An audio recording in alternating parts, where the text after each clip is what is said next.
Exactly 7 days ago, you and I were looking at the prices of crypto, especially BTC, $64,000. Everything was calm.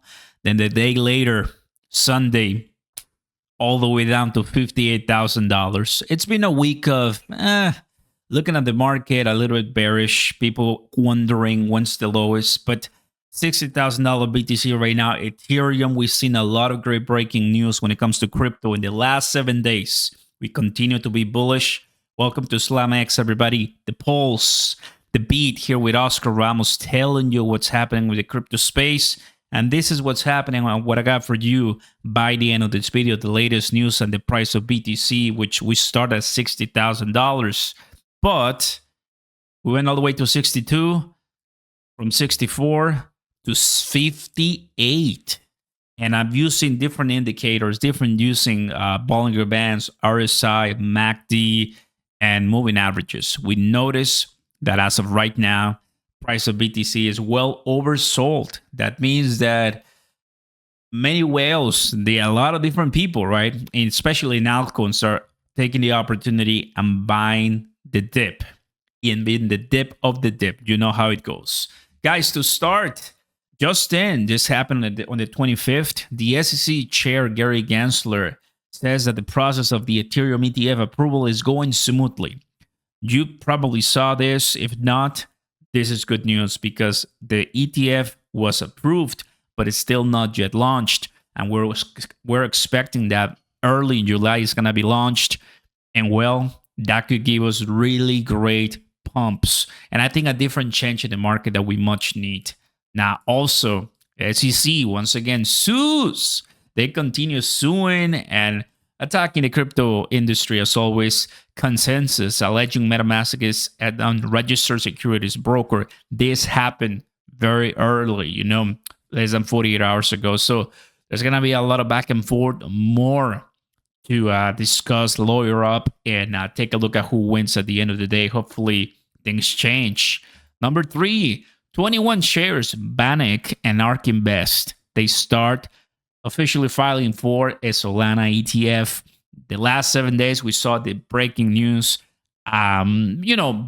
boasting and boasting really Solana and the entire ecosystem, guys. This is really good. I mean, it really helps the entire industry, especially altcoins and meme coins. As we know, Solana has been thriving when it comes to community engagement, community building, and I'm all for it. Even I said, send it because I really like, what's happening here and holding Solana, holding some meme coins, something that I like to do, right? Because why not? I think it's going to be a decent play and institutional investors are knowing that this is a good one, guys. Justin, another one, which instead of the SEC suing, now the tables have turned. Coinbase officially suing the SEC, FDIC as well, accusing federal regulators of trying to cut out the crypto industry. And take a look at this, completely in line as to what's happening with the SEC. So guys, I'm happy to say that Coinbase is looking at one of those great friends to combat the American government when it comes to suing and regulating the crypto industry way more than needed and not letting us survive. And that's really what it's being implied right here, which I'm really happy, really excited to see our industry standing up together, right? We also have Bannock, as I mentioned, which is really good. I mean, guys, Solana ETF, I thought it was going to be XRP, but there you have it. Justin, Ripple, XRP says the SEC chair, Gary Gensler, will cause Biden to lose the election. Why is that? I'm sure that you watched the presidential debate that happened a few days ago on Thursday. So what occurred is that a lot of people witnessed who was the strongest, who was able to speak, who was able to embrace really questions.